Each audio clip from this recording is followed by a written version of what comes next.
ఎందుకంటే 3 రోజుల క్రితం కూడా శర్మం గారు దీని మీద కామెంట్ చేశారు, ఎక్స్ట్రా స్పందించారు.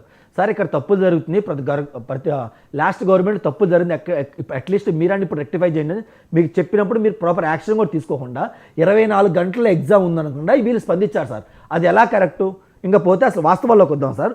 దాదాపు వైసీపీ గవర్నమెంట్ ఉన్నప్పుడు జాబ్ నోటిఫికేషన్ అని 3 నెలలు 4 నెలల్లో ఎలక్షన్ ఉందనంగా వీళ్ళు జాబ్ నోటిఫికేషన్ రిలీజ్ చేశారు సార్. ఎప్పుడు రిలీజ్ చేశారంటే జనవరిలో జాబ్ నోటిఫికేషన్ రిలీజ్ చేశారు సార్. రిలీజ్ చేసి ఎగ్జామ్ కండక్ట్ చేసేటప్పుడే ఆల్రెడీ అందరు ప్రతి ఒక్కళ్ళు మాట్లాడారు, ఈ యొక్క విధానంలో ఎగ్జామ్ కండక్ట్ చేసే విధానంలో తప్పులుండి సరిదిద్దండి మరీ చెప్పారు సార్. ఎందుకంటే నాకు తెలిసి 5 సంవత్సరాలకో 6 సంవత్సరాలకు ఒకసారి ఇలాంటి ఎగ్జామ్లు పెడతారు సార్.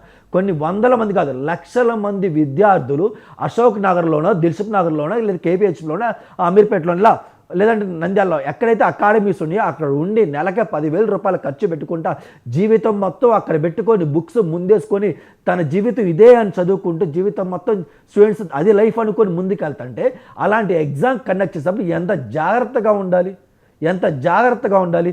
ఇప్పుడున్న ప్రస్తుత గవర్నమెంట్ కానీ ఇంతకుముందు నడిపి గవర్నమెంట్ కానీ మీరు ఏపీపీఎస్కి చైర్మన్గా ఒక పర్సన్ మీరు నామినేట్ చేస్తుంటే ఎలాంటి పర్సన్ మీరు నామినేట్ చేయాలి, వాళ్ళకి ఏ క్వాలిఫికేషన్స్ ఉండాలి, వాళ్ళకి హ్యూమన్ టచ్ ఉండాలి లేదా, వాళ్ళు ఎటువంటి జాగ్రత్త తెలుసుకోవాలి, వాళ్ళు కరెక్టా కాదని 100కు 200% మీరు అబ్జర్వ్ చేసి రైటా రాంగా చెక్ చేసి మీరు అపాయింట్ చేయాలి.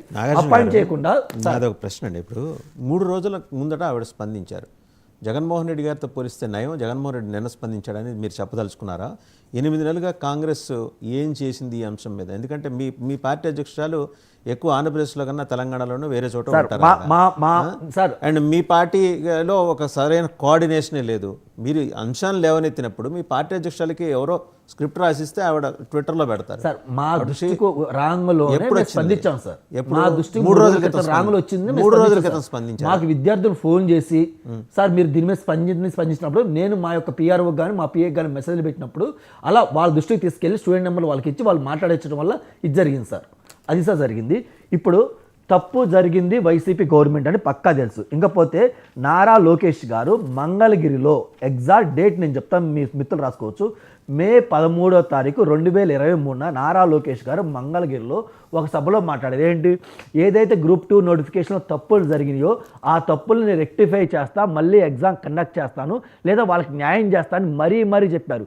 చెప్పి 9 నెలలు అవుతున్నా మీరు ఇప్పుడు స్పందించడం ఏంది? రేపు ఎగ్జామ్ జరుగుతుందని ఇప్పుడు స్పందించడం మీకు తెలీదా? ఈ టైంలో ఎలక్షన్ కోడ్ ఉంటుందని చెప్పి ఏపీపీఎస్ఎస్ చైర్మన్కి తెలిసినంత మాత్రం మీకు ఎందుకు తెలియలేదు? అంటే మీరు ముందేం చేస్తున్నారు? ఎప్పుడు నోటిఫికేషన్ ఉంది, ఎప్పుడు ఎగ్జామ్స్ ఉంది, ఆ మిస్టేక్ రెక్టిఫై చేసుకోవాలని కనీసం ఇంగిత జ్ఞానం కూడా మీకు లేదు. ఇది పోగా నారా లోకేష్ గారికి ఏమో మినిస్ట్రీ వచ్చింది, అలాగే పవన్ కళ్యాణ్ గారికి ఉప ముఖ్యమంత్రి వచ్చింది, అలాగే బాబు గారికి ముఖ్యమంత్రి వచ్చింది. మీరు పదవులు తీసుకొని 9 నెలలుగా మీరు ఎంజాయ్ చేస్తున్నారు. కానీ అసలు ఎంత కీలకమైన ప్రాబ్లం ఇది. స్టూడెంట్ సుమారు 4.5 లక్షల స్టూడెంట్ యొక్క సమస్య ఇది. అంటే 4.5 లక్షలు దాదాపు 5 లక్షలు ఇంటూ ఒక్కొక్క కుటుంబానికి 5 మంది వేసుకో దాదాపు ఎంతమంది వస్తున్నారండి? 25 లక్షల ఓటర్ల అంటే 25 లక్షలకు ఇది ఉన్న ఒక సమస్య. ఇలాంటి సమస్యని మీరు అధికారం రాంగులోని ఎన్ని రోజుల్లో మీరు సమస్య సాల్వ్ చేయాలి? కనీసం మీరు ఎగ్జామ్ డేట్ ఎప్పుడు పెడుతున్నా ఇప్పుడు మీకు తెలీదా? ఎగ్జామ్ నోటిఫికేషన్ వచ్చినప్పుడు అట్లీస్ట్ రిలీజ్ చేసినప్పుడు అప్పుడు ఎలక్షన్ కోడ్ లేదు కదా, మీరు దాని మీద ముందే స్పందించాలి కదా. మీరు ఎందుకు స్పందించలేకపోయారు సార్?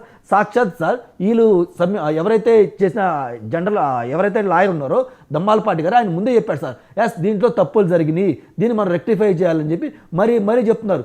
తప్పులు జరిగింది, వైసీపీ పెంచి పోషించిన తప్పుల్ని మీరు ఎందుకు కరెక్ట్ చేయలేకపోతున్నారు? ఎందుకు అందులో ఎడకడిగేస్తున్నారు?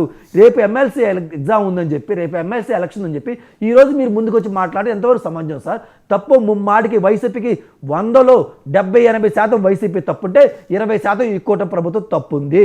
అది 100కి 100% నేను చెప్పగలను సార్. కాంగ్రెస్ పార్టీ వాళ్ళకుండే ఇష్యూస్ వాళ్ళకున్నాయి. మీరు తాపకి వాళ్ళు సోషల్ మీడియా కేసుల్లో బిజీగా ఉంటే మీరు దీన్ని పట్టించుకోమంటే ఎట్లాగా?